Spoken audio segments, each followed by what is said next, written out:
Shalom. Puji Tuhan, kita bersyukur kepada Allah yang maha baik. Kita ada sebagaimana kita ada karena kasih karunia Tuhan yang berlangsung di dalam hidup kita. Dalam suasana yang lebih baik, kita bersyukur hari ini kita menikmati desain mimbar yang cukup baik ya. Puji Tuhan, dan biarlah itu memberi kita motivasi yang semakin membuat kita makin setia, rajin beribadah kepada Tuhan. Nah, Bapak Ibu Saudara kekasih Tuhan, GBI sebenarnya tahun ini mencanangkan sebuah tema yang namanya revival. Tapi GBI Gunung Sari mencanangkan sebuah tema di tahun ini, bertumbuh dewasa berdampak nyata. Tentu kita ingin supaya melalui kita hidup bertumbuh, kita bisa berdampak, maka terjadilah revival yang diharapkan. Nah, hari ini bagian dari revival yang diharapkan terjadi adalah revival dalam pemuritan. Di dalam Injil Matius pasal yang ke-28, ayatnya yang ke-19 dan 20, mendasari firman Tuhan ini kita baca bersama-sama. 2, 3. Karena itu pergilah, jadikanlah semua bangsa muridku dan baptislah mereka dalam nama Bapa dan Anak dan Roh Kudus, dan ajarlah mereka melakukan segala sesuatu yang telah kuperintahkan kepadamu. Dan ketahuilah, Aku menyertai kamu senantiasa sampai kepada akhir zaman. Bapak Ibu Saudara yang Tuhan kasihi, kita bisa lihat di sini kalimat pergilah, jadikanlah semua bangsa muridku dan baptislah mereka adalah sebuah amanat agung, perintah yang disampaikan oleh Tuhan Yesus Kristus secara langsung. Dan ketika Tuhan memberikan perintah, dia tidak sekedar memberikan perintah dan meninggalkan perintah itu kepada orang-orang yang diperintahkan untuk melakukannya. Tetapi Allah setia dan adil, maka itu sebabnya dia tidak biarkan kita mengerjakannya sendiri. Dia berjanji akan tetap menyertai kita senantiasa, selalu, kapan saja di setiap musim kehidupan kita sampai kepada akhir zaman. Artinya ketika kita punya hati ingin mengerjakan apa yang diperintahkan oleh Tuhan Yesus sebagai amanat agung yang memang seharusnya dikerjakan oleh orang-orang yang beriman kepadanya, maka dia tetap menyertai kita. Bukan kemampuan, bukan kuat kita saja, tapi karena ada Allah yang siap menolong. Nah, puji Tuhan bahwa kita hari ini masih berkesempatan bisa berkumpul bersama sebagai tubuh Kristus yang utuh. Saya percaya setiap kita tentu juga merindukan pribadi lepas pribadi terjadinya revival di dalam kehidupan kita, di dalam gereja yang kita kasihi, kebangunan rohani yang nyata. Kita tidak hanya sekedar bangga dengan usia yang lebih dari 50, lebih dari berapa abad ya? 50 ya, 50. Kita ini udah lebih, tahun ini 56 kita akan memperingati HUT GBI yang nanti jatuh di bulan Oktober. Usia 56 adalah usia yang dewasa. Tetapi seiring dengan usia yang dewasa, apakah tingkat rohani kita pun juga sama dewasanya? Nah, ketika kita mendengar kata revival, maka mungkin terbayang oleh kita adalah gereja yang penuh, bangku-bangku tidak ada yang kosong, ada banyak jemaat yang datang.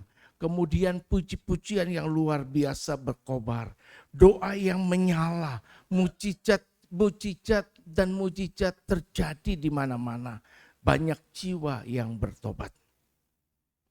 Semua itu tentu adalah hal yang kita harapkan dan tentu adalah hal yang indah. Namun pertanyaannya, kalau revival itu hanya berhenti pada pertobatan, orang-orang yang cuma percaya kepada Tuhan Yesus Kristus. Maka tentunya revival ini belum mencapai kepada apa yang sebenarnya menjadi tujuan Tuhan di dalam setiap orang yang percaya. Perintah Tuhan itu kepada kita perhatikan dalam amanat agungnya, pergilah. Yesus tidak berkata pergilah dan jadikanlah semua bangsa orang percaya, tetapi pergilah jadikanlah semua bangsa muridku. Yesus tidak berkata pergilah bangunlah gereja yang besar-besar, bangunlah sebuah sound system, sesuatu yang luar biasa secara lahiriah bangunan, supaya umat yang beribadah itu menjadi nyaman. Tetapi Tuhan berkata pergilah jadikanlah semua bangsa murid Tuhan.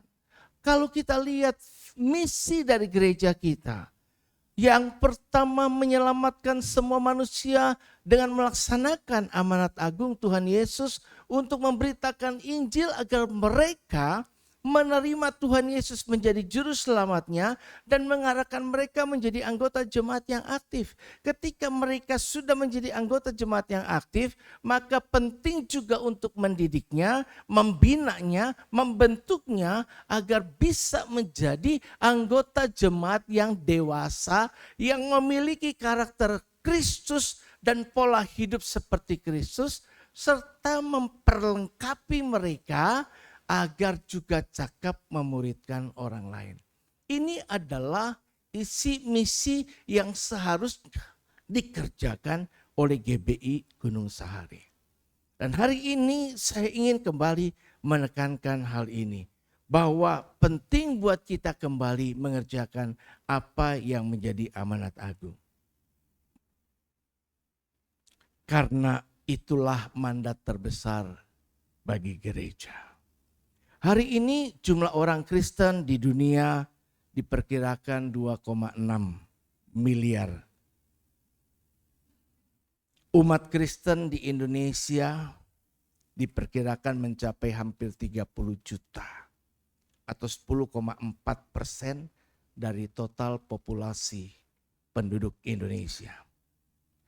Kita boleh berbangga karena menjadi agama terbesar di dunia. Tetapi kebanggaan terhadap agama besar terdunia tidak menjadi kebanggaan Tuhan.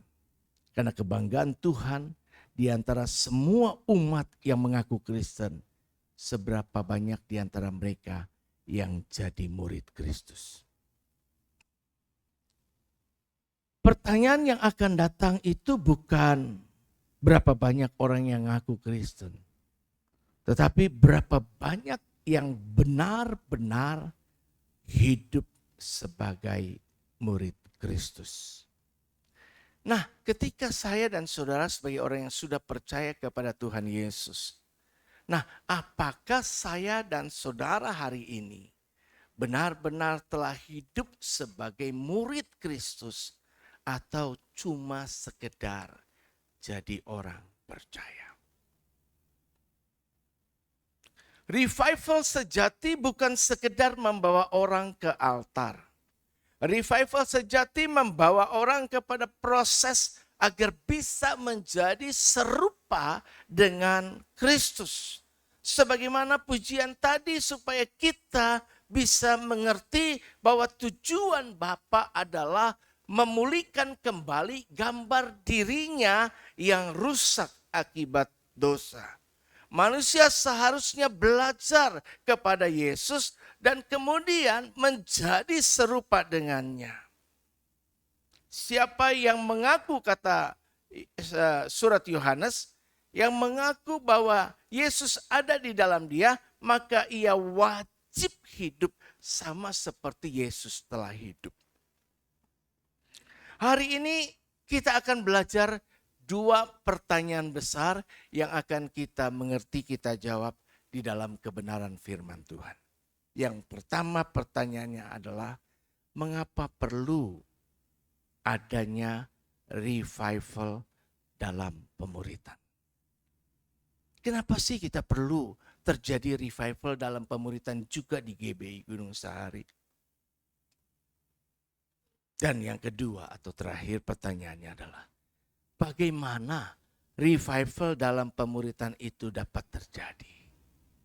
Bagaimana revival dalam pemuritan itu bisa terjadi di GBI Gunung Sahari juga, selain di gereja-gereja yang lainnya?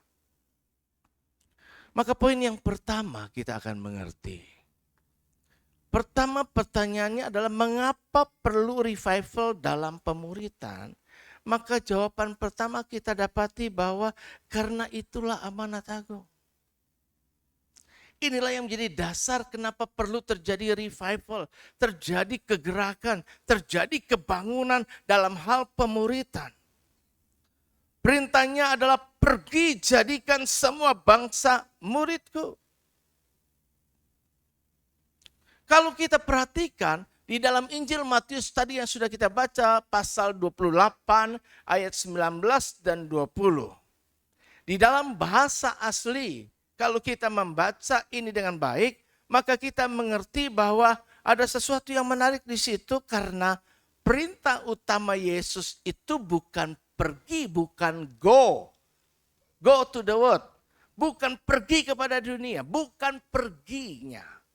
Tetapi dalam bahasa aslinya itu menekankan perintah utama terletak pada jadikanlah semua bangsa murid. Jadikanlah semua bangsa murid. Kalau ada kata pergi, membaptis, mengajar, semua adalah proses menuju satu tujuan, yaitu menghasilkan murid. Mengapa? Karena orang percaya belum tentu adalah murid Kristus. Ada orang percaya yang datang ke gereja kalau sempat. Tapi seorang murid, dia akan tetap setia sekalipun harus memikul salib. Orang percaya mencari Tuhan karena ada kebutuhan. Tapi murid cari Tuhan karena dia mengasihi Tuhan. Orang percaya berkata, Tuhan berkatilah aku. Tuhan tolonglah aku. Aku butuh ini, aku butuh itu. Tapi seorang murid berkata kepada Tuhan, Tuhan ini aku, pakailah aku. Disinilah perbedaan antara orang percaya dengan murid. Orang percaya berorientasi hanya kepada diri sendiri. Tapi murid tidak cuma sekedar dia menyadari bahwa kehidupannya ketika dia berjalan bersama dengan Tuhan, maka ada Tuhan yang memelihara. Maka fokus hidupnya tidak lagi tentang dirinya, tetapi tentang bagaimana melakukan apa yang Bapa kehendaki agar ketika akhir hidup kita, maka kita dijumpai berkenan di hadapannya. Ketika Yesus memberi makan kepada 5.000 orang. Orang banyak berbondong-bondong mengikut Yesus. Mereka ingin melihat dan mengalami mukjizat. Mereka ingin mendapatkan roti. Mereka ingin mengalami kesembuhan atas sakit penyakit. Tetapi ketika Yesus mulai berbicara tentang menyangkal diri, memikul salib, mengikut Dia, banyak orang mulai meninggalkan Yesus. Ketika Yesus berbicara tentang harga yang harus dibayar untuk dapat mengikut Yesus, banyak orang kemudian mengundurkan diri. Tetapi 12 murid yang ada pada waktu itu, dia tidak meninggalkan Yesus. Dia tetap tinggal. Kenapa? Karena murid tidak mengikuti Yesus karena roti. Murid tidak mengikuti Yesus karena mau mengalami mukjizat. Murid tidak mengikuti Yesus karena ikut-ikutan. Murid mengikuti Yesus karena dia mengenal siapa Yesus yang sesungguhnya.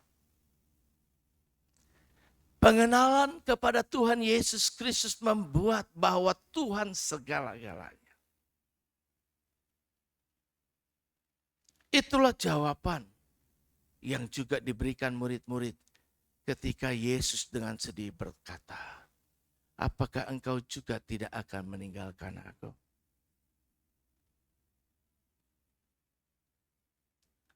Seorang misionaris yang sudah berusia tua pernah ditanya seorang mahasiswa teologi,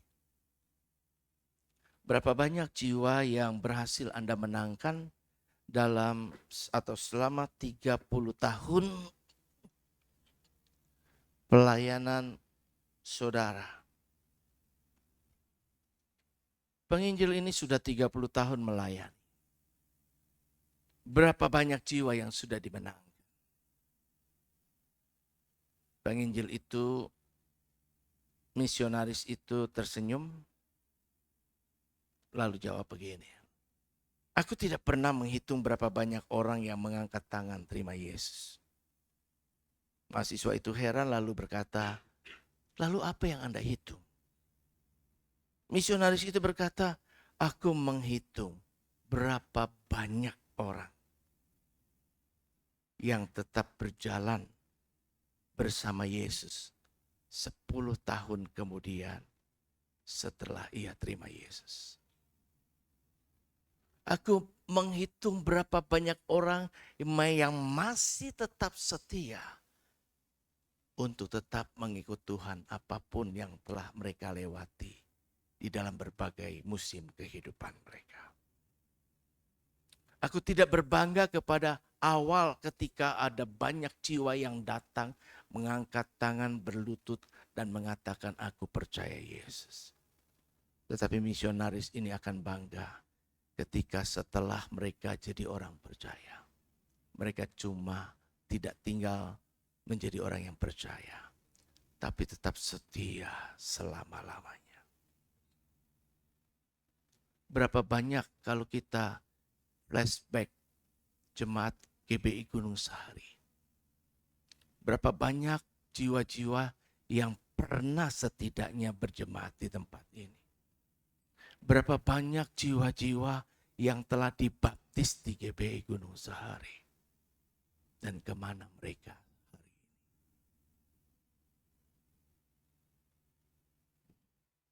Di antara mereka kita bangga. Sudah jadi hamba Tuhan. Sudah jadi gembala. Tapi itu cuma sebagian kecil. GBI Gunung Sahari pernah mencatat lebih 200 total jemaat. GBI Gunung Sahari pernah juga mengalami ini bangku berjejer di sini padat tidak cukup. GBI Gunung Sahari pernah mengalami 2 kali ibadah. Thank you. Tetapi kini sekarang 1 kali saja masih banyak bangku-bangku yang kosong. Thank you.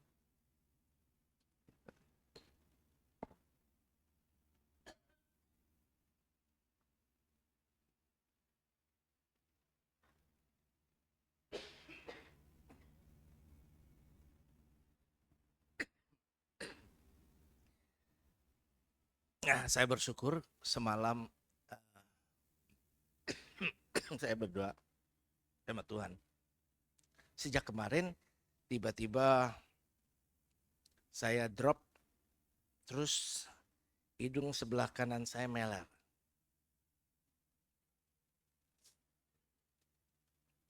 Meler, sama. Sama kita ya. Cocok memang. Tuhan. Tapi kemudian drop semuanya, gejala flu begitu ya. Saya bertahan, saya tambah lagi pakai vitamin. Saya minum D3 ditambahin lebih banyak. Saya minum pagi dan malam. Saya minum vitamin E ditambah lagi 2 kali. Saya minum zinc, saya minum madu, saya minum apa yang saya bisa coba memperkuat imun tubuh. Dan berdoa Tuhan, saya alami kayak gini, ke depan masih banyak pelayanan saya. Yang harus saya kerjakan, tolong supaya kalau boleh saya menang dalam perjuangan sakit dan tidak jadi sakit. tidak pilek, juga tidak batuk. Kalau pilek dan batuk gimana mau khotbah? Terus saya minta kalau boleh sembuhkan di malam ini. Jadi saya bersyukur sih sekarang, tadinya gatel, bangkis-bangkis dan melar sendiri.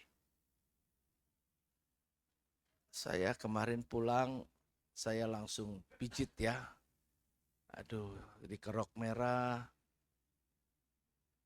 sakit dan karena kurang tidur beberapa hari lalu. Jadi drop banget. Tapi puji Tuhan sih, tadi pagi walaupun tidur nggak banyak banget, tapi saya nggak tahu saya tidur jam berapa, mungkin jam 10 lewat 30, bangun jam 6. Biasa saya terbangun terbiasa jam 4 atau jam 3. Kadang-kadang saya rajin, saya bikin renungan, saya kirim. Tapi saya pikir, aduh badan gak enak. Biasanya ini makan waktu setengah jam atau 1 jam. Jadi menghemat waktu, saya tidur aja terus begitu ya. Ya puji Tuhan sih, sekarang gak meler, ya sudah. Gak bindeng juga kan, sedikit lah dikit ya. Apa maklum aja. Puji Tuhan. Artinya Tuhan Yesus baik, bahwa dia memberi saya kesempatan melaksanakan apa yang menjadi tugas saya untuk mengerjakannya. Nah, Bapak Ibu, kembali lagi kepada hal yang tadi, bahwa apa yang disampaikan oleh misionaris dalam jawabannya kepada mahasiswa yang belajar teologi, itu sangat menusuk hatinya. Karena memang memenangkan jiwa adalah awal, tetapi membentuk murid adalah tujuan. Saudara, kalau seorang bayi lahir, lalu dibiarkan begitu saja, apa yang terjadi? Tentu bayi ini jadi pribadi yang idiot. Demikian juga kehidupan rohani kita. Pertobatan adalah kelahiran.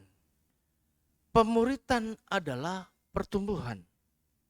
Kalau gereja hanya melahirkan, tetapi tidak membesarkan, tidak menumbuh kembangkan, maka gereja hanya menghasilkan atau melahirkan bayi-bayi idiot. Bayi-bayi rohani yang tidak bertumbuh. Itu sebabnya di tahun ini kembali ditekankan. Bagaimana kita bisa bertumbuh dewasa agar bisa berdampak nyata sebagaimana identitas orang percaya, kamu sama dengan terang, kamu sama dengan garam. Bagaimana terang dan garam mampu, bagaimana jemaat bisa mampu tidak lagi terpengaruh oleh dunia, tetapi mempengaruhi dunianya. Karena itulah sifat terang dan garam. Sifat terang dan garam tidak akan pernah bisa dipengaruhi, tetapi sifat terang dan garam selalu mempengaruhi. Kehidupan orang percaya, kalau dia cuma menjadi orang percaya dan tidak mengalami pertumbuhan menjadi murid, maka tentunya bisa jadi orang Kristen yang idiot. Hari ini Tuhan sedang memanggil gerejanya. Bukan hanya menghasilkan sebuah keputusan-keputusan program-program, tetapi menghasilkan sebuah perubahan. Bukan hanya menghasilkan orang percaya, tetapi menghasilkan murid. Sebab muridlah yang akan dapat mampu setia sampai akhir. Dan revival di akhir zaman ini membutuhkan murid-murid yang dewasa, bukan hanya orang percaya yang antusias sesaat saja. Nah, di gereja kita ada kasela atau kalimat umum dipakai adalah komsel. Kasela, pemuritan, dan Bible study, pendalaman Alkitab. Harus mampu kita bedakan. Jika kita tidak mampu bisa membedakan ketiga hal ini, maka kita bingung. Kok ada ini, kok ada itu, kok ada itu. Banyak banget. Padahal ketiganya memang berbeda. berbeda tujuan, berbeda orientasi, berbeda isinya, fokusnya. Ketika ada kasel atau komsel di mana-mana di berbagai gereja, yang gereja ini khususnya menamakan kawan sekerja Allah yang disingkat kasela, adalah jembatan untuk menjangkau jiwa-jiwa. Jadi tujuannya adalah bagaimana menjadi jembatan supaya orang-orang yang belum berani ke gereja setidaknya ikut dululah di komselnya, di kasela itu. Tapi tidak tinggal mereka di situ karena kasela bukan gereja, kasela tidak menggantikan ibadah. Jadi orang-orang tadi diarahkan kemudian lama-lama ikut ibadah. Ibadah di kategorialka dan di ibadah raya. Setelah mereka beribadah, sudah dimenangkan jadi jemaat yang aktif, didik, bina, bentuk, jadi murid yang dewasa. Jadi kita harus mengalami pemuritan. Dimuridkan. Kemudian dengan dimuridkan, maka tentunya ada terjadi perubahan hidup. Goalnya, tujuan dari pemuritan bukan pengetahuan, bukan penjangkauan jiwa, tetapi perubahan hidup. Beda dengan kasela. Kasela menjangkau jiwa, yang dijangkau diubah hidupnya dalam pemuritan. Kemudian ada kebutuhan lain, pendalaman Alkitab. Kita mengerti firman lebih dalam, mengenal yang benar. Karena itu perlu belajar dalam pendalaman Alkitab atau Bible study. Tujuan pendalaman Alkitab bukan perubahan hidup, bukan penjangkauan jiwa, tetapi skill, knowledge, pengetahuan. Pengetahuan akan kebenaran. Ketika kita diperkaya dengan kebenaran firman, ada cobaan datang, maka kita berkata seperti Yesus berkata, firman Allah berkata, atau ada tertulis, manusia tidak hidup hanya dari roti. Jika kita tidak punya perbendaharaan firman Tuhan, ketika iblis menipu kita dengan berbagai seperti ia menipu Hawa, maka bisa terkecoh. Bukankah kata Tuhan, semua pohon di taman ini tidak boleh kau makan, cuma satu itu yang kau boleh makan. Diputar balikan. Apalagi kita berada di akhir zaman. Ada banyak gereja menawarkan banyak ajaran-ajaran yang spektakuler. Banyak orang yang kemudian dibawa kepada kekaguman akan seorang hamba Tuhan. Gereja yang besar dengan infrastrukturnya yang luar biasa. Dan banyak orang berbondong-bondong pindah ke gereja itu. Banyak orang bangga. Bahkan di mana hamba Tuhan itu ada, di situ dia mengejar. Siapa yang mengejar Yesus? Siapa yang tetap ikut Yesus? Siapa yang bangga terhadap Yesus? Kebanggaan itu luntur, diganti dengan kebanggaan lainnya. Mari kita terjadi revival dalam proses pemuritan ini. Seharusnya jemaat dimuridkan, bersedia dimuridkan. Karena orang percaya nggak mau diajar. Orang percaya nggak punya niat mau belajar. Cuma murid yang mau belajar, yang mau diajar, yang mau dibentuk, yang mau diubah. Murid. Yesus memulai pelayanannya dengan memilih 12 orang, bukan dijadikan orang percaya, tapi dijadikan murid. Jadi poin yang kedua, kenapa perlu revival dalam pemuritan? Karena, ini proses yang saya jelaskan tadi, nggak perlu ini ya, udah saya jelaskan. Oke, yang kedua, kenapa? Gereja hari ini sebagai hasil dari pemuritan. Kita masih bisa ada sampai generasi sekarang ini, itu karena proses pemuritan berlangsung. firman Tuhan dalam 2 Korintus pasalnya yang kedua, ayat yang kedua berkata, apa yang telah engkau dengar daripadaku di depan banyak saksi, percayakanlah itu kepada orang-orang yang dapat dipercayai, yang juga cakap mengajar orang lain. Saudara, mari kita renungkan sejenak mengapa hari ini kita bisa mengenal Yesus. Apakah karena kita melihat Yesus secara langsung? Tentu tidak. Apakah karena kita hidup pada zaman para rasul? Tidak. Lalu mengapa kita mengenal Yesus? Karena ada seseorang yang memberitakan Injil kepada kita. Ada seseorang yang mengajar kita. Ada seseorang yang mendoakan kita. Ada seseorang yang membimbing kita. Ada seseorang yang memuridkan kita. Intinya ada orang yang merespon amanat agung dan mengerjakannya.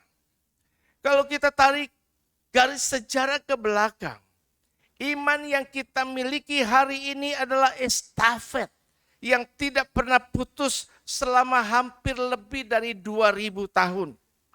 Yesus memuridkan 12 murid.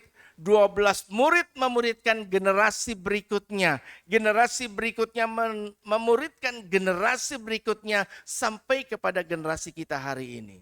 Jadi sampai akhirnya estafet Injil itu tiba kepada generasi kita sekarang ini. Saudara, ketika kita berdiri di gereja ini hari ini, bukan karena kebetulan.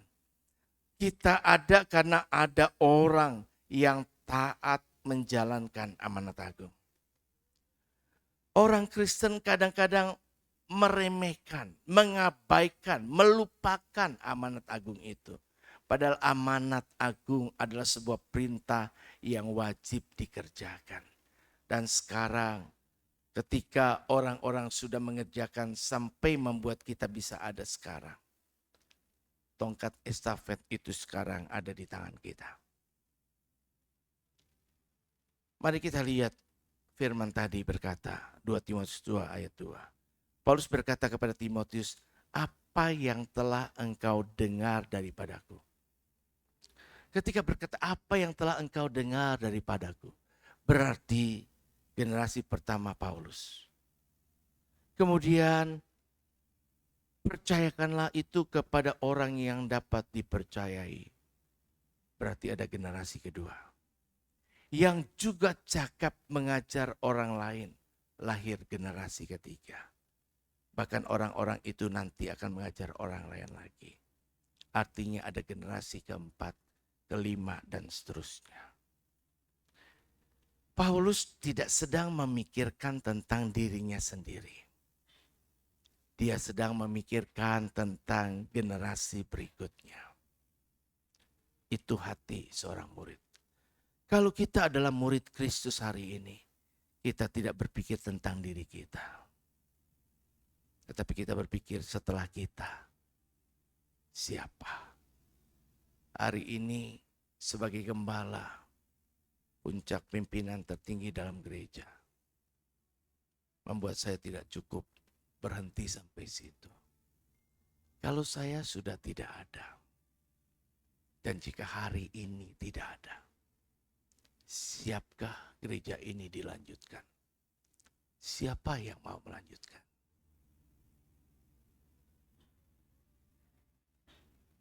Ini yang harus dipikir, ini yang harus dipersiapkan. Jika guru-guru sekolah minggu karena usia sudah pangkat, dipanggil banyak yang dituai. Terus siapa yang melanjutkan? Setelah generasi kita ini sudah beranjak, masih adakah generasi yang melanjutkan gereja ini? Itulah sebabnya kenapa sekolah minggu penting. Karena dari sekolah minggu cikal bakal itu tumbuh. Dia naik jadi youth remaja. Dia naik jadi pribadi yang dewasa. Dia naik menikah menjadi yang satu kaum bapak, kaum ibu. Jemaat umum dan seterusnya. Waktu tidak menunggu kita. Waktu berjalan begitu cepat.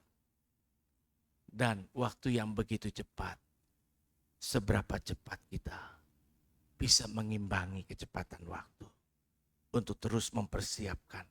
Tongkat estafet harus berjalan.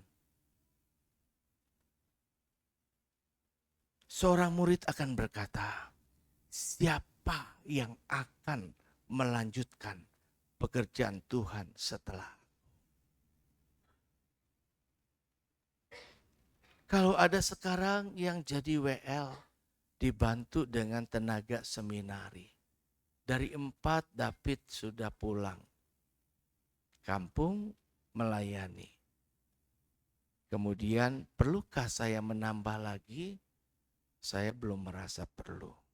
Tinggal 3. Ketika 3 lulus, nanti kemudian berangkat.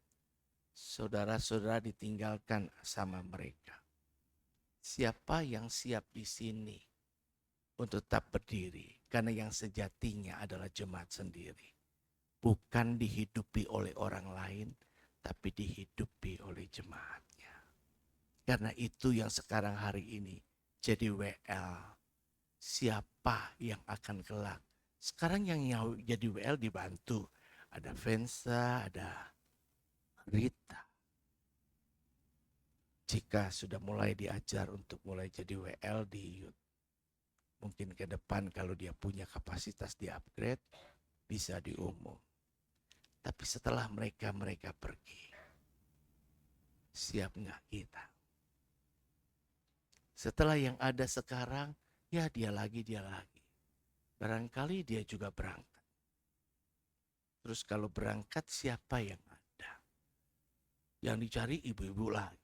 Udah ibu-ibu aja. Karena generasi mudanya nggak siap tongkat estafet.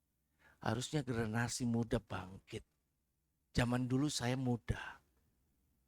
Saya itu sudah mengerjakan banyak. Yang ngurus umum itu ya anak muda dulu saya. Dulu umum nggak ada, cuma jalan ibadah. Dulu ibadahnya jam 6 atau jam 7 ya? Malam ya? Itu loh. Itu nggak ada tuh pengurus-pengurusnya. Tapi kita yang jalanin. Anak-anak mudanya. Yuk bangkit. Tapi melalui apa? Mau belajar, mau dimuridkan, mau diarah, mau dibentuk.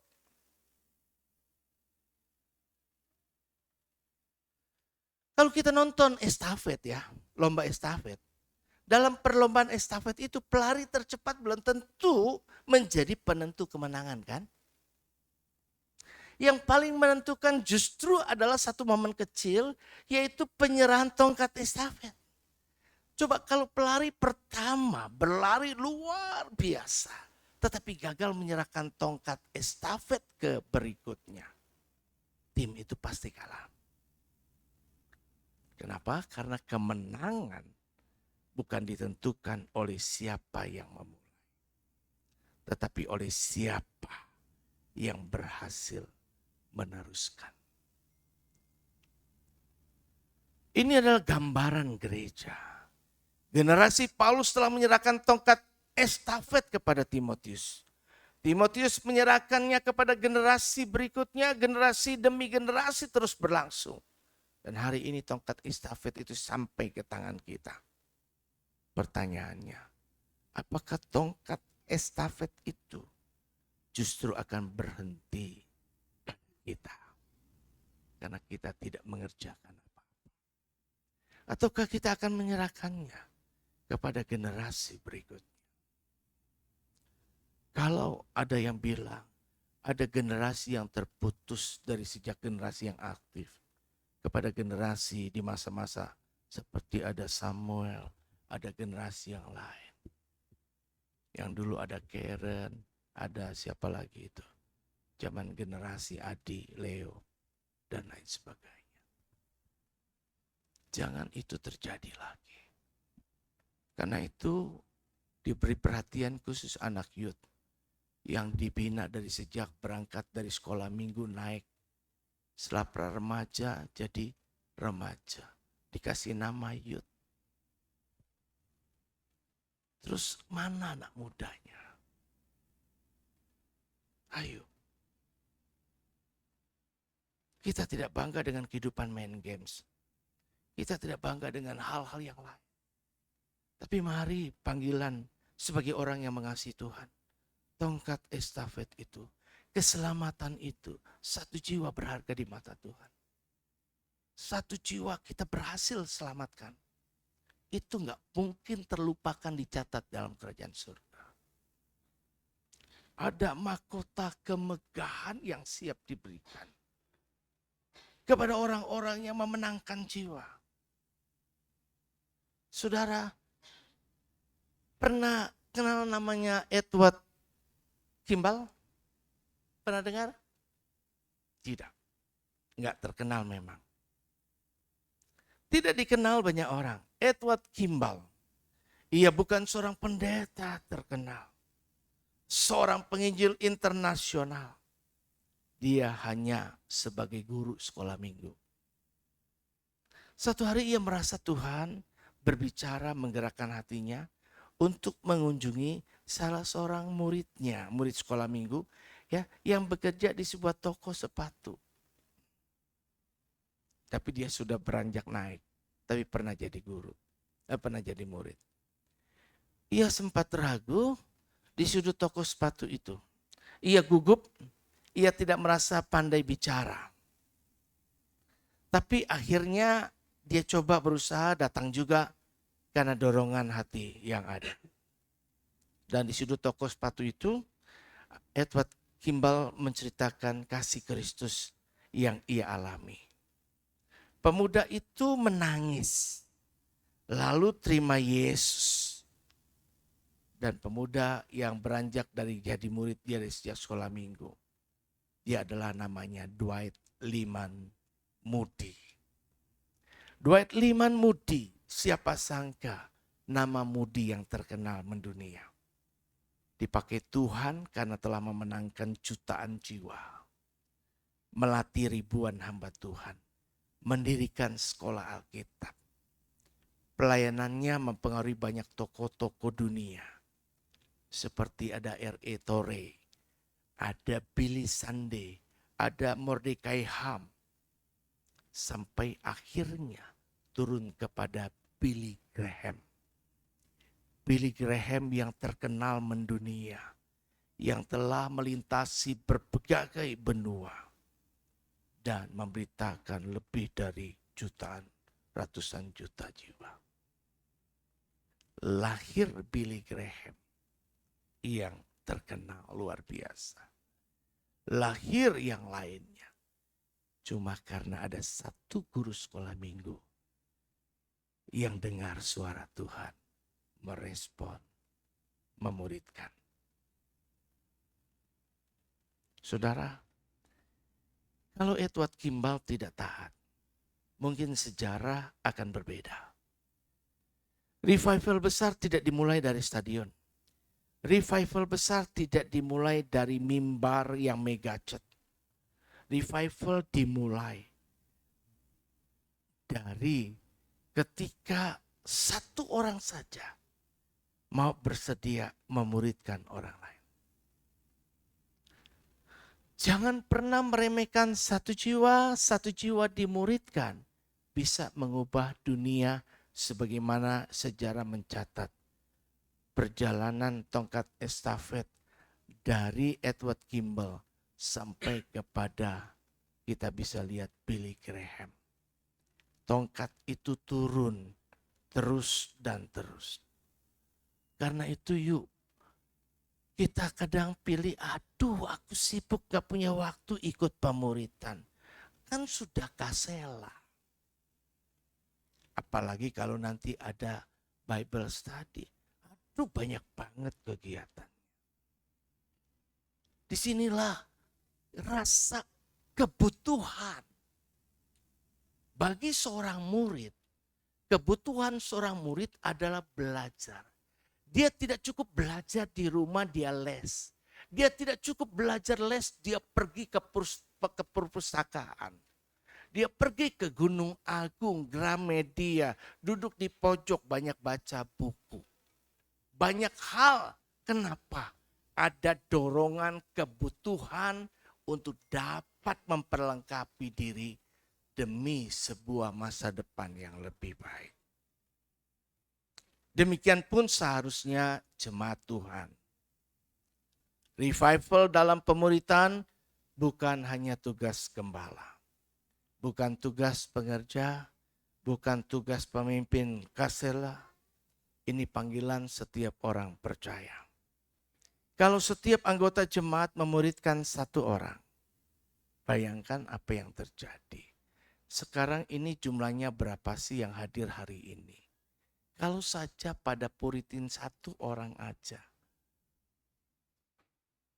Tahun ini masih sisa 5-6 bulan. 5 bulan lah. Satu aja. Enggak 2, enggak 3. Tahun depan penuh. Terus minta 2 kali ibadah. 2 kali enggak cukup, 3 kali. Kalau terjadi revival kegerakan, kita mungkin tengok keluar. Kegerakan terjadi. Ini bukan soal kebanggaan pribadi. Bukan soal saya. Tapi ini soal tentang perintah yang Tuhan sampaikan. Jadikanlah semua bangsa muridku. Yang ketiga, alasan kenapa perlu revival adalah karena generasi berikutnya membutuhkan iman yang hidup. Di tengah-tengah banyak tantangan yang tidak makin mudah, perlu mereka didewasakan. Perlu imannya itu diberdayakan. Pemuritan hari ini akan menentukan iman generasi berikutnya. Jika kita tidak memuridkannya, lalu siapa yang akan melakukannya? Perintah firman Tuhan berikutnya adalah ajarkanlah kepada mereka segala sesuatu yang telah kuperintahkan kepadamu dan ketahuilah aku menyertai kamu senantiasa sampai kepada akhir zaman. Yaitu ajarkan mereka segala sesuatu yang telah kuperintahkan kepadamu. Ajar apa yang Tuhan perintah supaya dilakukan, dan hari ini saya mengajarkan. Setiap generasi akan menghadapi tantangan baru. Tetapi mereka membutuhkan iman yang kokoh untuk menang. Pemuritan membentuk karakter. Pemuritan membentuk nilai-nilai dalam diri. Dan pemuritan akan membentuk identitas Kristen yang sejati. Jadi jangan putuskan rantai iman ini. Teruskan kepada generasi selanjutnya. Mulai di rumah kita. Mulai di keluarga kita. Mulai dari orang-orang yang kita kenal, lingkungan komunitas di mana kita ada. Impartasikan itu supaya bisa jadi berkat. Yang terakhir, bagaimana revival dalam pemuritan itu dapat terjadi? Perhatikan slide di depan. Yaitu yang pertama, yuk kita mulai. Setelah kita memahami bahwa gereja hari ini ada, itu karena pemuritan. Maka muncul pertanyaan selanjutnya adalah bagaimana hal itu bisa dapat terjadi supaya terus-menerus bisa dikerjakan. Apakah cukup dengan mengadakan seminar? Apakah cukup mengadakan program-program? Apakah cukup dengan KKR? Apakah cukup dengan ibadah raya? Revival dalam pemuritan baru benar-benar terjadi ketika setiap orang memutuskan mau hidup sebagai murid Kristus dan mau mulai belajar untuk memuridkan orang lain. Siapa orang yang sudah kenal hari ini? Siapa yang dekat hari ini? Telepon, kunjungi, muridkan. Kalau mereka sering gak datang hari ini besok enggak. Targetkan, doakan supaya mereka jadi orang yang setia. Hati yang terpanggil, terbeban merespon. Tuhan tidak mencari yang bisa, tapi Tuhan cari yang mau. Karena yang bisa itu cuma Tuhan. Dia butuh orang yang mau dipakai untuk menunjukkan kebisaan Allah melalui hidup kita. Supaya melalui hidup kita ada banyak jiwa dimenangkan, dimuridkan. Mulai yang pertama dari diri kita sendiri. yaitu mulai dengan ikut Yesus. Matius 4 ayat 19 berkata, mari ikutlah aku dan kamu akan kujadikan penjala manusia. Coba perhatikan urutannya. Bukan menjadi penjala manusia dulu, lalu ikut Yesus, betul? Tapi ikut Yesus dulu baru dijadikan penjala manusia. Jadi jika kita mau terjadi revival dalam pemuritan, bagaimana supaya kita bisa mengerjakannya? Yaitu orang-orang harus belajar jadi pengikut Yesus. Enggak cuma sekedar lagu pujian tadi, mengikut Yesus keputusanku. Terus tetap ku ikut. Benar enggak? Walau sendiri. Ku ikut sampai kapan? Ini perlu. Jadi ikut Yesus dulu, kemudian hidupnya diubah, terjadi transformasi, lalu baru bisa terjadi kita ini mau menjadi penjala manusia. Kenapa orang belum mau jadi penjala manusia? Karena hidupnya belum berubah. Kita masih pada tahap menjadi orang percaya dan hidup menurut apa yang kita mau. Tapi kita tidak hidup seperti yang Tuhan mau. Lagu-lagu tadi menghantarkan kepada kita bagaimana supaya kita benar-benar memilih untuk mengikut kehendaknya Tuhan. Bukan ikut maunya kita. Pemuritan selalu dimulai juga dengan hubungan, relasi. Sebelum Yesus mengutus murid-muridnya, Yesus lebih dulu hidup bersama mereka. Mereka melihat bagaimana Yesus berdoa. Mereka melihat bagaimana Yesus mengasihi. Mereka melihat bagaimana Yesus mengampuni. Mereka melihat bagaimana Yesus melayani. Mereka bukan hanya dengar dari kata-kata Yesus, tetapi mereka melihat langsung terjadinya transformasi kehidupan Yesus kepada murid-muridnya. Mungkin di awal murid masih belum paham, banyak kecurigaan, banyak pikiran yang negatif. Ketika Yesus bicara tentang ragi, orang berpikir, dia nyinggung karena kita nggak bawa roti. Kehidupan kita masih juga sering kali kayak gitu. Tapi Tuhan terus bentuk, kapan pembentukan terjadi? Lewat proses pemuritan. Tidak lewat proses Bible study, tidak juga dikasih. Tapi proses pemuritan saudara diajar. Bagaimana supaya hidup kita seperti Yesus. Yang kedua adalah hidup dengan sengaja, purposely, mau membangun orang lain. Yesus itu melayani ribuan orang. Ia secara khusus membangun mulai dari 12 orang. Kenapa? Karena Yesus tahu kerumunan orang banyak bisa saja mengagumi dia. Tetapi mereka tidak akan merespon untuk melanjutkan apa yang Tuhan mau. Sebaliknya murid yang akan melanjutkan. Hari ini banyak orang ingin berkhotbah di depan ribuan orang. Tetapi sedikit yang mau duduk bersama satu orang. Mendengar pergumulannya, mendoakannya, membimbingnya, menguatkannya. Di majelis dalam pemuritan saya sampaikan, setiap majelis ada di bawahnya paling tidak jadi gembala untuk berapa orang yang ditetapkan sama Sekum. 5 orang. Telepon mereka, bagi waktu, cari tahu. Gak cuma orang yang gak ke gereja, yang rajin pun bangun relasi. Majelis ada satu pairing partner yang bisa saling menguatkan. Bangun bersama-sama. Turun ke lapangan. Cari tahu. Dengar mereka. Apa aspirasi. Setiap rapat saya bertanya. Apa aspirasi dari jemaat? Apa pendapat jemaat? Ada masukan apa? Jika kita tidak pernah kontak. Kita tidak pernah mengunjungi. Kita tidak pernah punya waktu satu-satu untuk belajar itu. Kita cuma menduga-duga. Saudara, Pepatah Afrika berkata pohon terbaik adalah pohon yang menghasilkan pohon-pohon baru.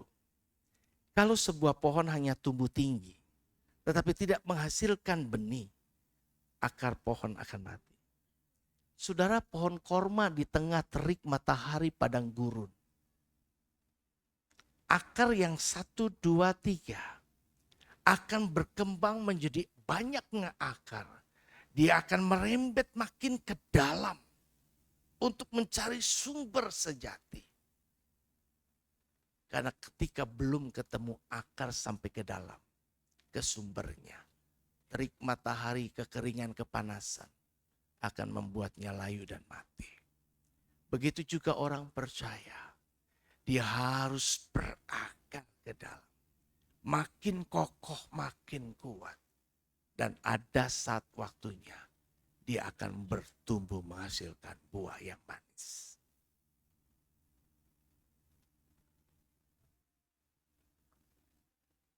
Begitu hidup kita. Yuk, dengan sengaja mari doakan. Target siapa orang yang kita mau doakan. Bikin list. Kenapa? Cari siapa, doain aja. Kekuatan doa mengubah. Saya hari ini masih bisa kayak gini. Itu karena masih ada jemaat yang berdoa untuk saya. Doa Sabtu didoakan. Saya bukan orang yang kuat. Tapi kalau ada doa, saya dengar, aduh Tuhan doakan. Mereka doakan saya supaya panjang umur. Puji Tuhan. Tuhan dengerin doa saudara, saya nggak dicabut dulu. Nah, tapi kalau ada banyak orang yang doa, Tuhan cabut dia. Hati-hati juga sih ya. Yang terakhir, bahwa setiap murid harus menjadi pembuat murid. Yuk, saya bukan pendeta, saya bukan orang hebat, saya ini. Ya enggak perlu tunggu sampai kayak gitu. Sederhana kok. Kan? Sederhana. Jadi yuk belajar sama-sama. Kan? Biasanya ibu-ibu orangnya rendah hati. Tapi nggak cukup rendah hati. Rendah hatinya diwujudkan, keinginan mau belajar. Kan aku sudah tua nggak ngerti. Gampang kok, kita bikin yang simple-simple aja. Nah, kalau sama-sama seperti orang mau belajar masak. Ketika kita mau belajar masak, ya dong, awal-awal orang anak muda kan bilang waktu nikah, sorry ya, aku nggak bisa masak loh. Ya kan awal-awal kan, betul nggak? Bilangnya kan pasti awalnya nggak bisa masak kan? Nggak bisa masak. Dengan harapan pasangannya nggak punya ekspektasi dia nyediain makanan yang enak-enak. Tapi berjalannya waktu, ada keinginan kan belajar, akhirnya bisa tuh masak. Itu si Lili waktu awal-awal juga ngomong gitu. Dalam hati gue, kalau mau gue cari pintar masak, gue cari koki. Gak cari lu. Karena yang penting tuh bukan masak. Betul gak? Tapi kalau lama-lama kan dipikirkan dia mau masak. Masak kan? Gitu loh. Belajar, begitu juga kita. Harus ada keinginan. Lama-lama bisa. Cuma yang gak bisa ini gak melahirkan. Ada orang yang bisa kan, kayak Bu Lastri, dia bisa dapat gini tapi melahirkan jadi dagang kan, dapat untung. Saya bilang coba tuh kalau si Lili dulu dagang dia mau ya, itu udah jadi konglomerat saya. Gara-gara dia tidak, jadi saya konglomerat. Artinya pinter masak tapi nggak diberdayakan. Saudara juga punya kemampuan kok. Kalau saudara punya kemampuan, ayo gunakan itu bagi hormat kemuliaan nama Tuhan. Biar Tuhan makin dimuliakan. Kesimpulan terakhir, slide terakhir saya.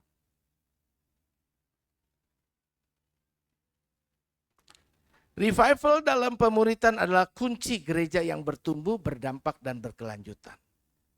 Ini kuncinya, bukan yang lain-lain. Bukan program-program yang banyak. Ini kuncinya. Kita belajar 3 hal. Gereja hari ini sebagai hasil dari pemuritan.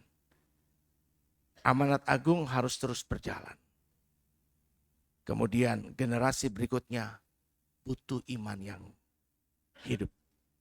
Karena itu pemuritan adalah solusi. Yuk kerjakan pemuritan. Yuk mulai belajar pemuritan. Yuk kita terapkan. Investasikan waktu. Biar gereja ini hidup ke depan jadi lebih baik. Jika tidak, ya sudah. Pilihan kita begini-begini saja. Kiranya Tuhan menolong kita semua. Amin. Mari kita bangkit diri.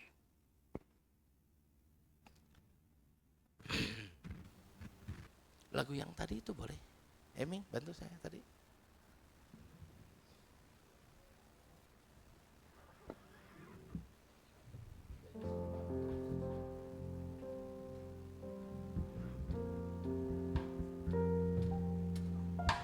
Dan tahu sampai kapan hari hidupku,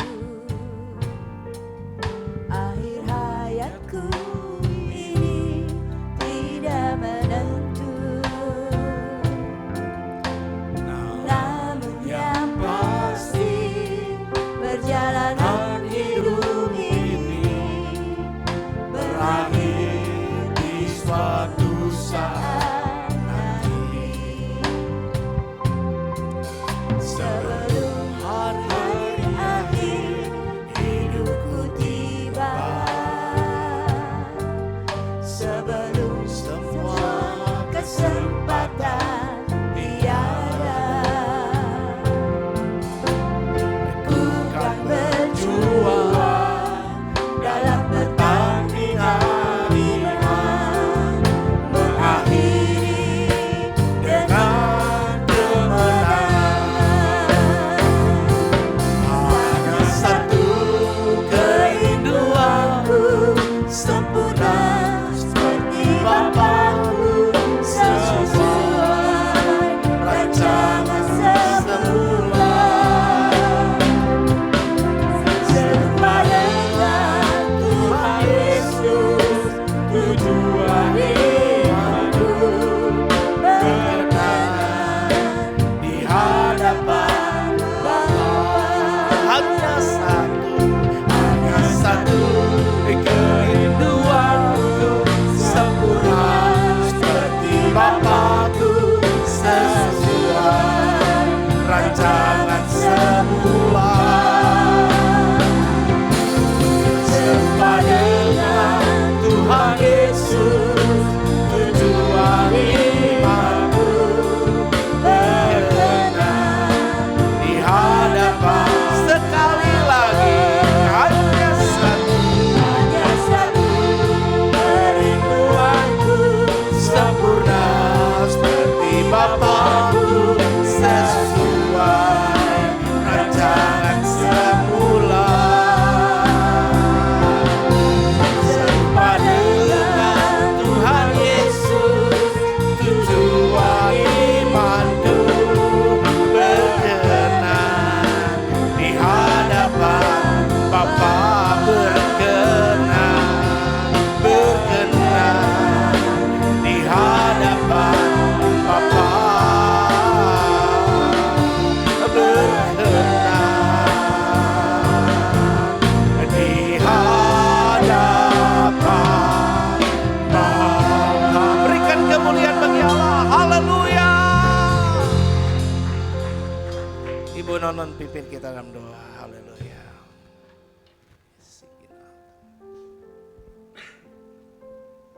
Terima kasih Tuhan buat kebenaran firman Tuhan yang sudah kami dengar. Ada banyak pelajaran-pelajaran Tuhan yang kami dapati dalam firman Tuhan ini Bapa. Namun satu hal yang kami tahu Tuhan, biarlah kami boleh mengikut Engkau dengan setia Bapa. Bahkan sampai akhir hidup kami Tuhan, kami tetap setia dalam mengikut Engkau Yesus. Beri juga kami telinga seorang murid Tuhan, yang bisa mendengarkan Tuhan apa yang diberitakan firman Tuhan. Sehingga kami boleh mendengar dengan baik, kami simak dengan baik Bapa. Sehingga lewat pendengaran kami Tuhan juga berlidah seorang murid Bapa, untuk bisa menceritakan kebaikan Tuhan, untuk bisa menasihati orang, untuk bisa memuridkan bahkan Tuhan orang-orang yang ada di sekitar kami Bapa. Biarlah kau tanamkan itu dalam kehidupan kami pribadi lepas pribadi. Sebagai jemaat-Mu di GBI Gunung Sari ini Tuhan. Biar setiap kami Tuhan boleh terus Tuhan berjuang untuk bisa dapat memuridkan. Sehingga ada generasi-generasi penerus mendatang Tuhan. Untuk menggantikan kami-kami yang sudah tua akan bahkan mungkin sudah dipanggil Tuhan Yesus. Seperti hari ini Tuhan, banyak orang-orang yang tua-tua sudah dipanggil di generasi awal Tuhan. Kami yang meneruskan saat ini. Mungkin kami nanti dipanggil Tuhan, ada yang meneruskan lagi yang lain, yang lebih dari ini Bapa. Dan kami mau gereja ini tetap berdiri Tuhan. Panji Allah dikibarkan di tempat ini Yesus. Nama Tuhan dimuliakan di tempat ini Tuhan. Dan dari tempat ini ada banyak orang datang berbondong-bondong mencari Tuhan. Biarlah kami yang ada tinggal di tempat ini, Kau pakai setiap kami Tuhan, untuk menjadi seorang murid dan dapat memuridkan lagi banyak orang Bapa. Terima kasih Bapa, terpuji-pujilah nama-Mu. Berkati hamba-Mu Tuhan, Bapak Paulus Pujianto, selaku gembala jemaat di tempat ini. Tambah-tambahkan hikmat yang daripada-Mu. Tambah-tambahkan pewahyuan yang daripada-Mu Bapa.